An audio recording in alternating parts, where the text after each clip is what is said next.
I just want to check if it worked. I have to say thank you to everybody here today. I see a lot of friends and family, and you being here, especially guests that normally don't come here to our church. Thank you for taking the time and for supporting me. But this is really not about me. This is about our Creator. And this is why I'm here today. I have a message to share with you, and it's really not my message because I really feel that I was called to share this message with you. And I've heard, especially early in my Christian life, I'd hear people talk about how God was speaking to them, and I thought it was weird.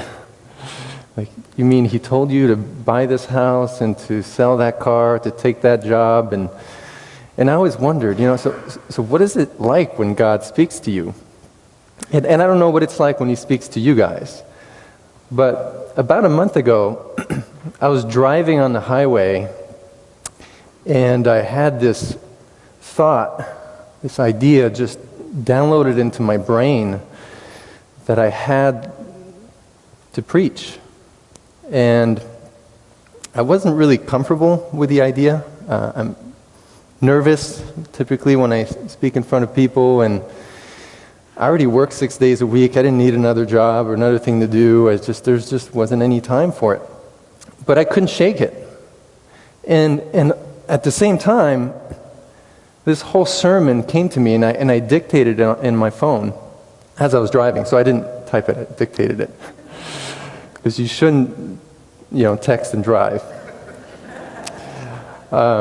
So I dictated the whole sermon into my phone. And then I felt like, well, I don't think that's quite enough, because if I just dictated in my phone, I could very easily just ignore it and leave it there. And I didn't want to be able to get out of this. So I dictated an email to Dan, to our pastor, saying, I really feel called to preach. And if you ever want a day off, let me know. I'd be happy to go. My sermon's ready. I've got it. I'm good to go. Just let me know when. And then I pressed send. A few minutes went by, and I started getting really nervous about what I just did. So here I am today. And actually, the thought of not doing this bothers me more than how challenging this is to do, because I have a message for you today. And it's taken a lifetime for me to put this message together without knowing that that's what I was doing most of my life. I had a few jokes I was going to tell about Dan, but after that introduction, I just can't do it. But you will be happy to know that I don't have ADD. If you're a guest here, well, I'll tell one more. I've also never preached in a strip club before. Now, if you're a guest here, you have no idea what this is about. Dan actually started a church in Buckhead in a strip club, and he often leaves that part out. He'll tell stories about when he was in the strip club, and, we have new people in the crowd, and they're like, who is this guy? Talking about the strip club all the time. And he leaves out the fact that it wasn't really a strip club when he was there, it was a church. So I'll try not to do that. I feel like I've learned so much through, my parents' mistakes growing up, and it's really, really helped me to be a better person in the end, and I love my parents. They're just awesome people, and I had a great childhood. But I did learn a few things from you, Dan, so thank you for that. And who knows, maybe God wanted me to show you how to preach, but but I don't think that's it. I can do it one time, but every week is another story. So I was called to do this, and so the way that God spoke to me, I didn't hear His voice, but what it was just a clear mindset that infiltrated my mind, and I could not shake it. I tried, I couldn't do it. It just consumed me, and it was so clear that I knew exactly what to do. And so you may be able to relate with that. I know a lot of you very well, and this is something that God does when you look for Him, when you seek Him. And so the message that I bring you today is the power in your weakness. And I love this topic. You think back to, David and Goliath, and it's just one of many stories, underdog stories in the Bible. David is this little boy, and Goliath is this giant, monstrous man. And so the army of Israel is facing an opposing army, and instead of going to battle, the opposing army is just sending their big guys. That if you pick one man, and that one man defeats him, then you win. No one else has to die. And Goliath, very intimidating man, and no one stepped up. None of the soldiers wanted to step up and confront him because they knew they had no chance. But then one person stepped up, a boy, a shepherd, not a soldier, David. And when he came up, he said, "I'll do it, and I'm here in the name of the Lord." See, what no one saw is that David wasn't just David. It was David with the power of the creator of our universe behind him. And that was really the giant. It was David. And you know the rest of the story. The battle ended in like seconds. And David walked off and not a scratch. I don't think he even got touched. So, pretty amazing story. But the point I want to make today, so I realize that I'll lose some of you here and there as I speak. So, the next 3 minutes are the most important 3 minutes. So, I'll give you the meat right from the start. We all face weakness and adversity in our lives, many times. And when you are in a moment of weakness, a moment where you feel broken or you feel sick, you feel ill, you feel depressed, and you feel like there's just no way that you can keep on moving forward. You feel like just maybe hiding or quitting.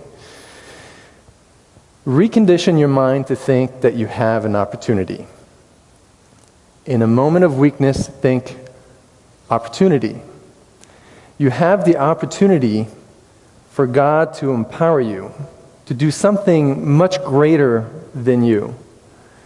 Because God's power is made perfect in your weakness. It can't be any better than in your weakness.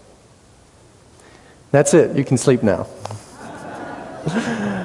So, 2 Corinthians 12, 9 and 10 is probably, I think, the best verse to go along with this. So, the Apostle Paul wrote the majority of the New Testament. And it's a very impressive person. And, so he is praying to God. He said, "Lord, please take this thorn, this weakness out of my side." He's trying to bring the gospel. He's trying to bring the word of God to everyone. And that's all that his life's about. And he's meeting just so much challenge and persecution, and he was imprisoned, and he's dealing with so many demons. And he's praying to God, "Please make it easier for me to get the word out. Could you please do that?" And he pleaded 3 times. And then in a vision, Jesus spoke and said, "My grace is sufficient for you, for my power is made perfect in weakness." So after that, Paul said and wrote, "Therefore, I will boast all the more gladly about my weaknesses, so that Christ's power may rest on me. That is why, for Christ's sake, I delight in weakness, in insult, in hardships, in persecutions, in difficulties. For when I am weak, I am strong." That's pretty powerful. One thing that really stood out when I read this is 3 words. There's 3 words in there that describe Paul's behavior and his attitude, his mindset when facing adversity or when in a weak moment.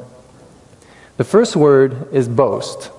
So boast means self-satisfaction, but self-satisfaction in that moment of weakness. The second one is gladness. And so if you look up the definition of gladness, it means happiness, gratefulness, eagerness, being willing. Like, wow, that's tough. Delight is the third word. Delight in weakness. And that also means pleasure, happiness, joy, and gladness. I mean, that just doesn't feel natural when you're facing a wall, when it seems like, you do the math in your head and you're like, there's just no way I can physically get through this problem, this wall that is stopping me. And the reason why Paul says to recondition your mind to think this way is because that's when God's power will really be at its best. And so in a moment I'll share some of my stories, and that's, I think, an accurate reflection of what's happened over my life, although I wasn't glad that I was having hardships most of my life. But you need to recondition your mind to have this response of, in weakness, think opportunity. Right? This is what you want to leave here remembering. Weakness, think opportunity. You're not going to have all the answers, and the answer may not come right away. It could take a while, it could take years, but just know that God's in control. In weakness, you have an opportunity to invite God's power to empower you in that weakness. So, I study neurology, the brain. For the last 10 years, I've spent a lot of hours and a lot of time studying the brain and basically neurological rehab. And one thing I can say about the human brain is it's amazing, for one, but when you have weak spots in your brain, and we all have them, the way the brain is wired is that it will take the path of least resistance. It will work around those weaknesses. And the pathways that your brain utilizes the most are the ones who become stronger and stronger. It's just like exercise. The more you exercise, the stronger you get. Brain works exactly that way. So the areas that you don't utilize just get weaker with time. Well, when you recondition your mind and your behavior, it's exactly neurology. It's the same thing. If you recondition your mind to respond in a moment of weakness, you respond with opportunity. You're excited that there's an opportunity, and you may not have all the answers, but you're excited that there's potential for God to do something much greater than you are in this time of weakness. As you recondition your mind to do this often and more often and more often, it becomes your natural response. And so please remember this as you leave today. There are 4 steps that stand out that I want to make sure I clarify to you, that I would call requirements for God to empower you. The first one is what I just talked about. Embrace your weakness. The second one is have faith. But with faith is also, there's a responsibility that comes with that, and that responsibility is that you have to make the first move. You've got to take the first step. And that's a good demonstration of faith. So you still have to do the work. It's just God is going to make it easier, and it will make your work a lot more powerful. Seek His will is number 3. Seek Him. Seek His will, His purpose for your life. Give your life to Him. Say, God, I'm living this life not for me. I'm living it for you. That's what this means. Jeremiah 29:13 says it very well. You will seek me and find me when you seek me with all your heart. You have to seek God with all your heart to find Him. I can't say that I did that most of my life.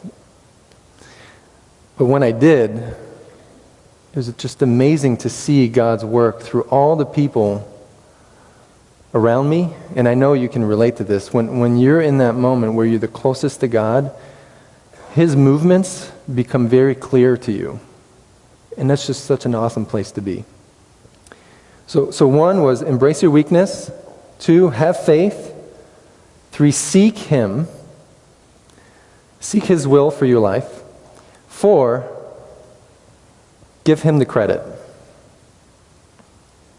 Glory be to God. See, in Philippians 4:13 it says, I can do all things through Him who gives me strength. It's an awesome verse, very encouraging. It brings a lot of hope. But if you read a little bit more, in Philippians 4:19 it says, and my God will meet all your needs according to the riches of His glory in Christ Jesus. It has to be for His glory. You have to give Him the credit. He's the one empowering you. He's the one that created you, after all, even if you think you're above it all. I know you guys don't, but. So the 4 requirements one more time. Embrace your weakness. Have faith. Seek Him. Seek His will for your life and His purpose. Give Him the credit. So now, imagine that you're applying all this to your life, okay? You're the new you. You're the upgrade. You're the best you that you could be. Because it's not just you anymore. It's you and the Holy Spirit. It's you and your Creator teaming up together in a partnership. And you're facing a moment of, you could call it weakness, and this is an umbrella term to say, you're facing a wall. The challenges laying before you are just overwhelming. Like by yourself, it's more than you can bear. But now you see the opportunity, and you embrace the opportunity. You embrace the weakness because you know there's an opportunity, and with that opportunity, God will empower you. But you must still take the first step, and that is faith, and that is required. And so now God is moving through you. He's living through you, and it is the greatest place you can ever be in life. And to exemplify what that means to me, I'm going to share with you a little bit more about myself and my story. And many of you here, have known me a long time, and you were part of bits and pieces of that story. So it really does mean a lot to me that you're here, so thank you for that. But when I was born with an aortic valve stenosis. And what that means is that in my heart, one of my valves was too small. And it happened to be the valve that is basically the window between the heart and the rest of the body. So this is where the blood gets pumped out with oxygen to go out of your heart and into all of your body so that your body can have oxygen and survive. Just a few minutes without that oxygen, it's enough to die. So it's important. So I had this problem because for me, when I would exert myself, there was not enough space in that valve for the blood that my heart was pumping to come out. So it would pool into the heart. So the more I would exert myself, heart would get larger, and I could feel that. But I ignored it most of my life. I wanted to believe that, I knew I had a problem, but I wanted to prove that I could do all things like all normal kids could do. And many times I could just feel like my heart was just going to explode when I just try to keep up. I didn't talk about it much because I was afraid that my privileges of being able to play sports, play hockey, and would be removed. So I was always doing fine, in the face of everyone else. But I was really angry deep inside. I wasn't seeing opportunity. I wasn't happy about having this problem. I was angry and I was frustrated. And I kept on praying to God because I knew of God thanks to my parents, and I loved God and I wanted to know Him better. But I would pray and I would say, why me? I'm sure you've been there. Why would I have this trouble? And you see everybody around you, they're doing fine and they're happy and their lives just seem perfect. And they're not, but they seem like they are. Why me? This why me question. And Not long after that came an amazing opportunity. I had the opportunity to go to a boarding school in upstate New York. So I'm French Canadian, so at this point my language is French. And there's a boarding school that was building up their ice hockey program, and they offered me a scholarship to go play hockey for them. And I'm thinking, why me? You know, at this point, like, I'm the guy with the bad heart, and you want me, and you're going to pay for my schooling so that I can go on an athletic scholarship? I thought that was kind of crazy. But this was an amazing opportunity that God had put in front of me. And I stepped into it. I accepted it.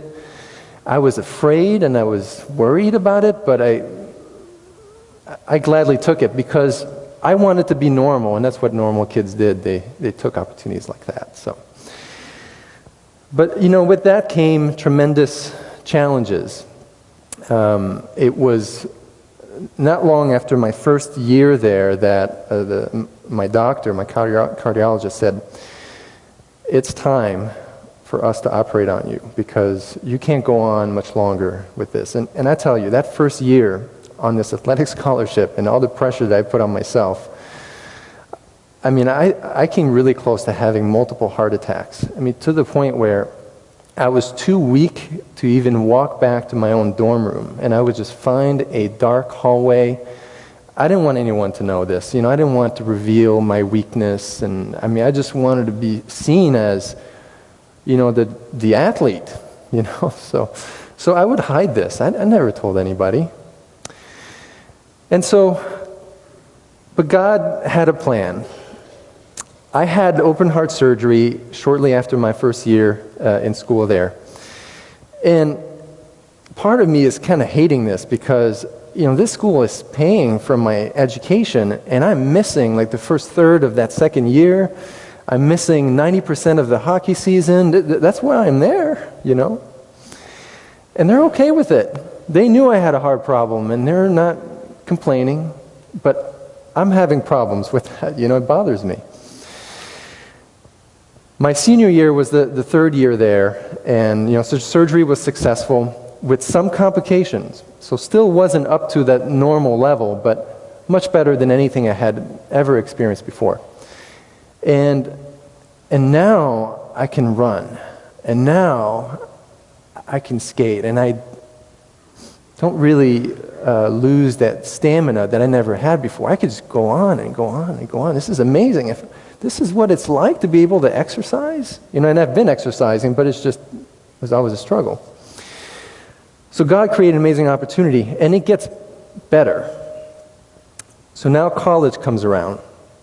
So I just had heart surgery 2 years before that, and I'm on blood thinners. And the big thing that is not to do when you're on blood thinners is play a contact sport. But, you know, I didn't hear that part, so I'm still doing it. And I get a full scholarship for my undergrad to play hockey at a university. And now I really got God's got my attention. I'm thinking, wow, I just had open heart surgery 2 years ago, and you want to give me a scholarship? And I didn't talk about the blood thinners, but I was hoping that no one would bring that one up. But, you know, I was impressed that, wow, they want to give this to the heart guy, you know?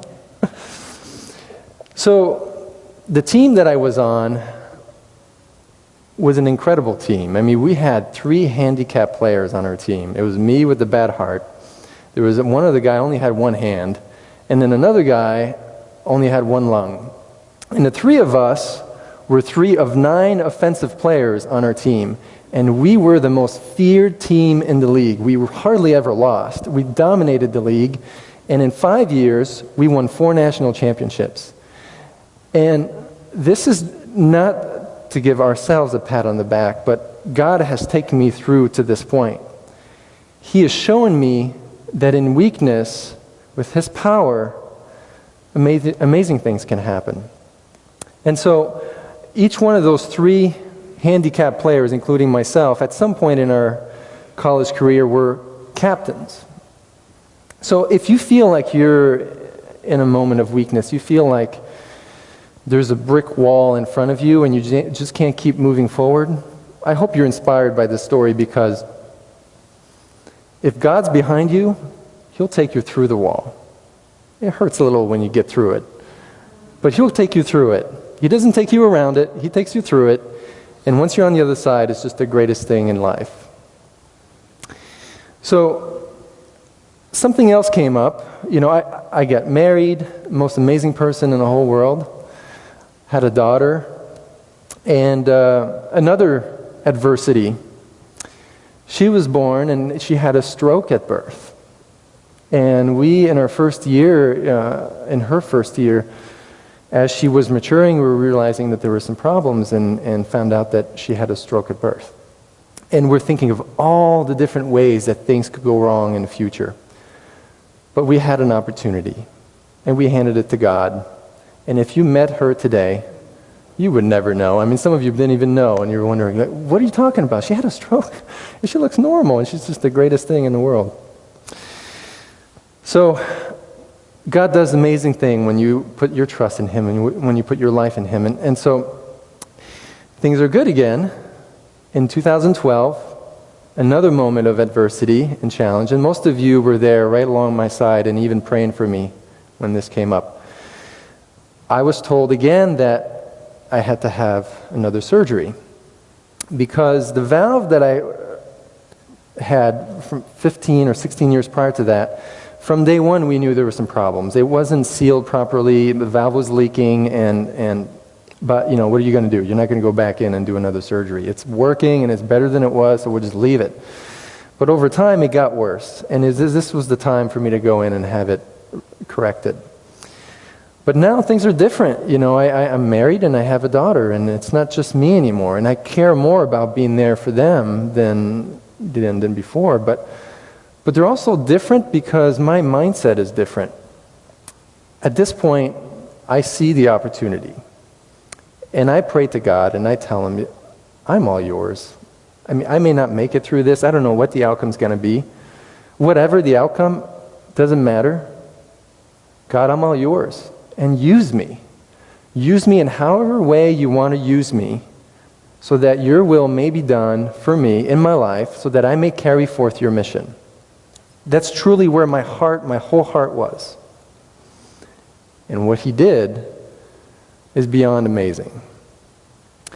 So at that point, I really couldn't afford to have downtime. It took me 3 months just to be able to get back to school when I had my first surgery.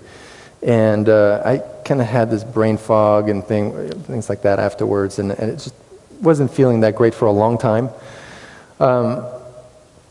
In 3 weeks, I went back to work after the second surgery. It was perfectly successful. It couldn't have been any better than how it went. I was back in the office. I did my first adjustment as a chiropractor 3 weeks after surgery. The doctors say 6 weeks is the earliest you can go back to work. Light duty, nothing heavy, nothing crazy. I'm a chiropractor, so I went back to 3 weeks. I remember giving that first adjustment and feeling how much it hurt after I did it, but I was so happy that I could do it. Most amazing thing is that my healing time was 1,000% faster at 32 years old than it was at 16. I had a lot of prayers, and a lot of you are here today. I remember this moment. We're finishing the Body by God series, and it was here. I wasn't even coming here at this church. I was just doing this class, and everybody got up and just prayed over me. It was just one of the most amazing moments in my life, how powerful the power of prayer is, especially when you really only need one other person, but I felt like when you get a group around you praying for you, pretty amazing. So, Journey Christian Church, this church is an amazing place. You guys are family to me. And even our guests here that are here to support me, thank you for being here. Your family too. Our church is going through a challenging time. We have decided that we weren't okay with being comfortable in our church anymore. There's a difference between being in church and being the church. And we recognized the difference here at Journey. We were being in church. I mean, I'm speaking for all of us as a group, but we were being in church, and we weren't okay with that anymore. And what's the best way to not be in church anymore? Well, you take the building out of the equation. And that's what we're doing. So we decided that we decided to put the building up for sale. Because, yes, we want to be the hands and feet of God, but we also want to use our money to also better serve Him in our community. And so we decided to sell the building, and we thought, we'd have 2 or 3 years, and eventually we'd get a buyer, but sold in 2 weeks. And we'll probably be out of here in 2 months from now. So we're doing it. We're the hands and feet of Christ. And this is what I love the most about Journey. We are living it. We decided to be the hands and feet of Christ. And this is what we had to do it.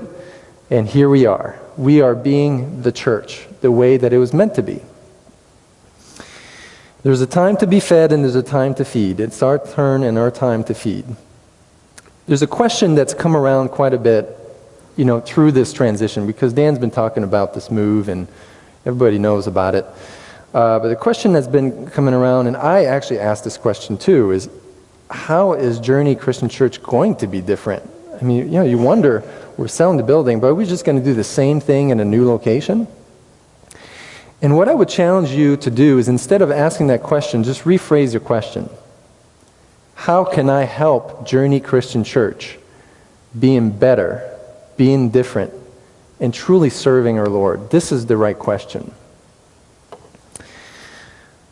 So, circling back around to the power in your weakness, as you leave today, just remember, when you are facing a wall, when you are in weakness, when you are overwhelmed, you're broken, you don't know where to go, who to turn, what to do, think opportunity. Doesn't mean you'll have all the answers. Just hand it to God. But don't just hand your problem to God. Hand your life to God. And that's how He really works through people. Put a smile on your face, put your seatbelt on, and enjoy the ride. So, one thing I absolutely have to share. When you do this, I mentioned earlier, you see God moving through people. And this week has probably been one of the craziest weeks for our family. I mean, we've had something going on every night. I mean, I had whirly ball last night. I mean, that was rough. Mark, you were the smart one by not playing.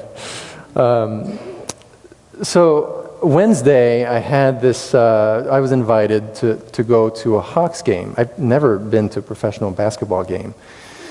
But it's an orthopedic surgeon that, he's doing this networking, mingling thing. So he's inviting doctors, he's inviting attorneys, and the game's at 8 o'clock. I mean, when you have young kids that wake up at 5 and 6, I mean, you don't want to go anywhere at 8 o'clock. I had this sermon to prepare, so I felt like I needed to use every second of the week to prepare for this.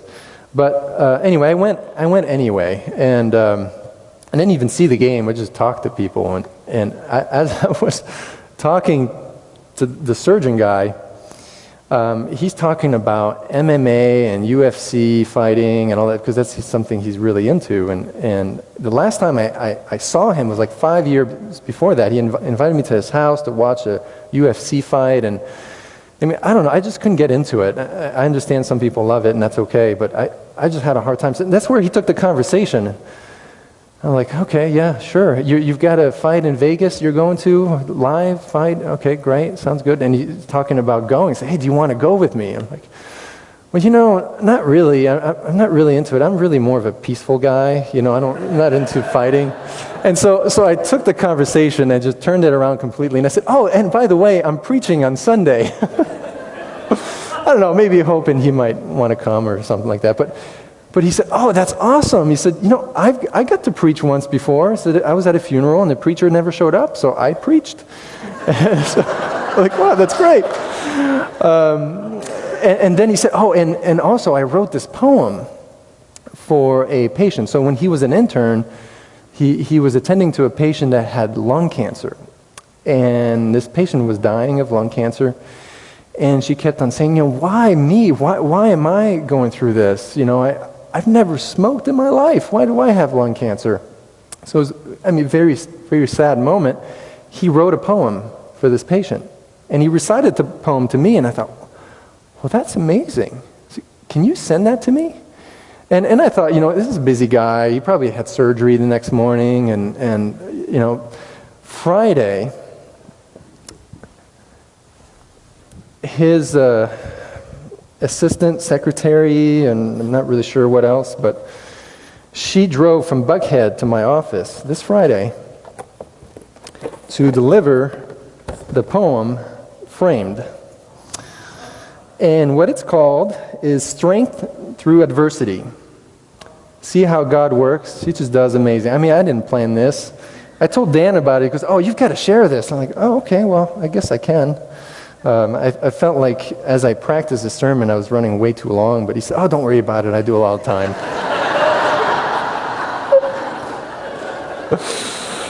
So here it is.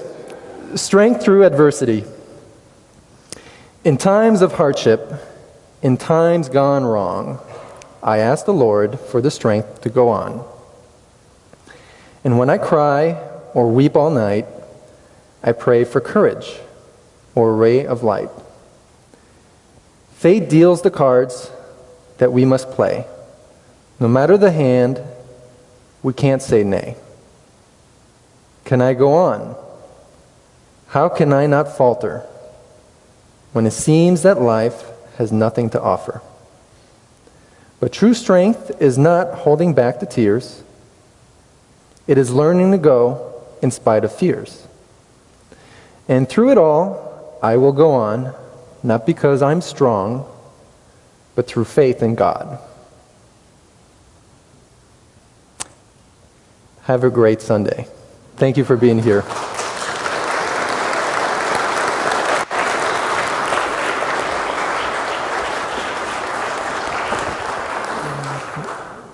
I'm looking for a mic. I can't find it. Anyway,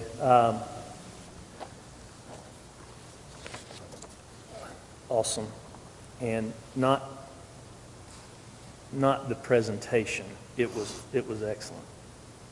But the substance and the point. And I have to tell you, I'll tell you later in a personal way how that spoke to me personally.